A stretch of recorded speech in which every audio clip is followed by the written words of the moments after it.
Good morning student. आज आप लोग क्लास 9th के लिए चैप्टर 3 की ओर बढ़ रहे हैं, जिसका शीर्षक है रीढ़ की हड्डी और इसके लेखक हैं जगदीश चंद्र माथुर। यह एक एकांकी है जो समाज के सामने वास्तविक स्थिति को प्रदर्शित करने के लिए अपने पक्ष को दिए हैं। जगदीश चंद्र माथुर ने समाज की वास्तविक स्थिति को बहुत नज़दीक से परखे हैं और उन्होंने यह कोशिश किया है कि आज का समाज जो है वह दो पलरों पर वास्तव में टिकी हुई है और दो पलरों का मापदंड अगर सही नहीं होता है तो वह सही समाज का रूप कभी नहीं ले सकता है। जैसा कि शीर्षक से ही प्रदर्शित है कि रीढ़ की हड्डी, यानी रीढ़ पर ही हमारे शरीर का पूरा भार टिका होता है। अगर जिसकी रीढ़ कमज़ोर होती है उसके शरीर का अस्तित्व का कोई मायने नहीं रह जाता है। उसी तरह सामाजिक जीवन में जब रीढ़ की हड्डी का स्वरूप वास्तव में सामाजिक मान्यता के अनुसार वास्तविक जीवन को जीने के लिए एक नर और नारी के कंधों पर होता है और वह स्थिति का आकलन समाज वैवाहिक संबंधों के द्वारा देता है। इस एकांकी में जगदीश चंद्र माथुर ने वर पक्ष और वधू पक्ष को दर्शाया है। यह कहानी के द्वारा यह प्रदर्शित किया जाता है कि बचपन से ही जब अभिभावक अपने बच्चों को सही मापदंड नहीं देते हैं तो उनकी वास्तविक जीवन में वह कहीं न कहीं अवश्य मुखर जाता है। जैसा कि इस कहानी के अनुसार आप देखेंगे कि रामस्वरूप जी की जो लड़की है वह वास्तव में बहुत पढ़ी लिखी है और वह जब शादी के योग्य होती है तो वह वर को तलाशने के लिए ढेर सारे मौके आते हैं। एक बार की बात है कि उनके दरवाजे पर एक अतिथि स्वरूप उनकी योग्य कन्या को ढूंढने के लिए आए। जैसे ही वह दरवाजे पर आते हैं उन्हें यह लगता है कि वास्तव में घर द्वार तो ठीक है, अब लड़की की जायज़ा ली जाए। वह यह सोचते हैं कि चाहे लड़की जैसी भी हो हमें तो शादी करना ही है, क्योंकि उनके लड़के में बहुत ज़्यादा कमी थी। वो पैसे वाले थे। वो अपने लड़कों को इस कहानी के अनुसार दिखाया गया है कि वह लखनऊ में MBBS की तैयारी कर रहा था, लेकिन वास्तव में वह योग्य नहीं था। इस बात को उसके पिताजी भली भांति जानते थे, लेकिन पैसे के बदौलत उन्होंने अपने लड़के को उस संस्थान में दे रखे थे। जब हकीकत पर आती है बात तो देखिए क्या होता है। जब लड़की से वो मिलने आते हैं तो लड़की वाले तो यह सोच रहे हैं कि हमारी लड़की तो काफ़ी पढ़ी लिखी है। लड़की भी यह हाव भाव दिखाने के लिए तैयार नहीं होती है, क्योंकि वह अंदर से योग्य थी। उसे लग रहा था कि मैं वैसे वर के साथ अपना वास्तविक रूप लेकर जाऊं, काल्पनिक रूप लेकर मैं वहां क्या जाऊंगी, क्योंकि मैं तो हर तरह से परिपूर्ण हूं। फिर भी माँ और पिता के दबाव के कारण वह वहां जाती है, लेकिन वह लड़का से अवगत थी। कहानी में आगे यह आया है कि जिस हॉस्टल में वह पढ़ती थी, जिस छात्रावास में पढ़ती थी, वह लड़का यत्र तत्र वहाँ घूम के आता था और यूं ही घूमते घामते अपना बेवकूफ़ी दिखाते हुए वहाँ से चला जाता था। जब वह अपने पिताजी के साथ बातों को करने के दरमियान वह अपना परिचय देता है, परिचय में ही वह कह बैठता है कि वही 1-2 साल का मार्जिन है हमारे कोर्स पूरा होने में।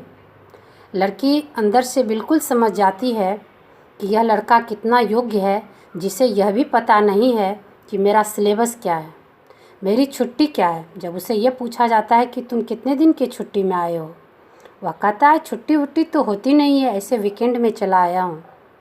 लड़की तो अंदर अंदर जल कुड़ रही थी, लेकिन माँ और पिता की लज्जा रखने के लिए कुछ देर यूं ही चुप थी। उसके बाद फिर भी लड़के वाले यह बात को नहीं समझ रहे थे कि लड़की हमारी सारी बातों को समझ रही है। लड़के वाले फिर प्रश्न पे प्रश्न रखते जा रहे थे।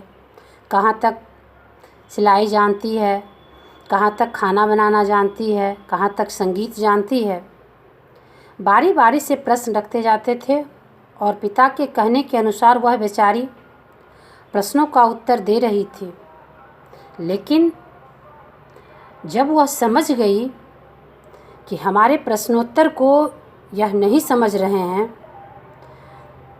तो वह काफ़ी ऊब जाती है और कहती है कि ठीक है पिताजी, आपने जो इनसे बात किया, आपके समझ में अगर यह नहीं आ रही है तो मैं अब अपना प्रश्न रखती हूँ। क्या जब कुर्सी और टेबल बाज़ार में बिकते हैं तो क्या वह अपना गुण खुद बताते हैं, अपना मूल्य खुद बताते हैं? मैं कोई बाज़ार की बिकाऊ वस्तु नहीं हूँ जो अपना मूल्य बताऊँ। इस बात को सुनते ही लड़के के पिताजी ने उनसे कहा कि आप मेरी बेइज्जती के लिए हमें बुलाए? आपकी लड़की तो काफ़ी पढ़ी लिखी हुई है, यह हमारे घर में कैसे रह सकती है? आपने हमारी बेइज्जती किया। लड़की थोड़ा भी नहीं हिचकती है, वह कहती है आप जो समझें। आपके लड़के तो ऐसे थे जो हमारे छात्रावास के पास इधर उधर यूं ही घूमते रहते थे, मैं इसे भली भांति जानती हूँ। तो यह जो एकांकी है, यह एकांकी लिखने का तात्पर्य यह है कि अगर लड़की इस बात को अपने पिता के समक्ष नहीं रखती और उस समय अपने प्रश्नोत्तर में सही नहीं उतरती, तो उसके पिताजी के धनाभाव के कारण, यानी पैसे की कमी के कारण, वह वैसे लड़के के साथ संबंध जोड़ लेती जिसका कि इस शीर्षक के अनुसार उसे बैकबोन ही नहीं था, यानी रीढ़ की हड्डी ही नहीं थी जिस पर उसका जीवन आधारित होता। वास्तव में यह कहा जाता है कि जो चीज़ कहीं संभव नहीं होता है वह शिक्षा के माध्यम से संभव हो जाता है, क्योंकि वह पढ़ी थी, शिक्षित थी, वह जानती थी कि हमारे पिताजी ने धन के अभाव के कारण वैसे लड़के से हमारा संबंध जोड़ रहे हैं, लेकिन ये धन मेरे लिए किस काम का होगा जब लड़का उस लायक नहीं है, जिसे यह पता नहीं है कि मेरा सिलेबस क्या है, मेरा सेशन क्या है और मेरा छुट्टी का अवकाश क्या है, मैं किस क्लास के लायक हूँ, मेरे पिताजी कहाँ ले जा रहे हैं हमको, मुझे किस स्थिति से अवगत करा रहे हैं। तो इस एकांकी के लिखने का अर्थ यह है कि लड़की को भी अपनी योग्यता के अनुसार उसे उस योग्य बनाना है ताकि वह अपनी ज़िंदगी का सही फैसला ले सके। धन का अभाव का कारण यह नहीं होता है कि लड़की को हम जहाँ चाहें, जिस मोड़ पर चाहें उसे मोड़ दें। यह एक वास्तविक कहानी है, यह एक सच्चाई छिपी हुई कहानी है, क्योंकि समाज को अपने रास्ते पर लाने के लिए 2 पहिए की ज़रूरत होती है। अगर उसका जीवन आकलन सही से न किया जाता है तो वैसी ज़िंदगी वास्तव में नर्क हो जाती है। तो जगदीश चंद्र माथुर ने इस कहानी के माध्यम से जो आपके सामने यह एकांकी प्रस्तुत किया है वह दोनों पक्ष के लिए मान्य है, ताकि लड़के के पक्ष भी यह समझें कि सिर्फ धन के बदौलत हम हर कुछ नहीं खरीद सकते हैं। बहुत पैसे हैं, बहुत धन है, तो क्या कोई ज़रूरी नहीं है कि आपके पास कोई सभ्य और सुशिक्षित लड़की आ जाए, क्योंकि समाज की जो परिवेश है वह बदल चुके हैं। इसलिए बच्चों की शिक्षा के लिए आप शुरू से ही जागरूक रहें कि अगर बच्चे शिक्षित न होते हैं तो उस धन का कोई महत्व नहीं होगा जब आपको समाज तिरस्कृत भावना से देखेंगे। और वधू पक्ष को भी यह सीख दी जा रही है कि भले ही आपके पास धन ना हो, लेकिन अगर आपके पास योग्य लड़की है तो आपको अच्छे घर में, अच्छे घराने में संबंध कराने में कोई मुश्किल नहीं हो सकता है, बशर्ते कि आप उसकी लड़की योग्य हो, शिक्षित हो। तो आज इस एकांकी का एक ही भाग की चर्चा की गई है।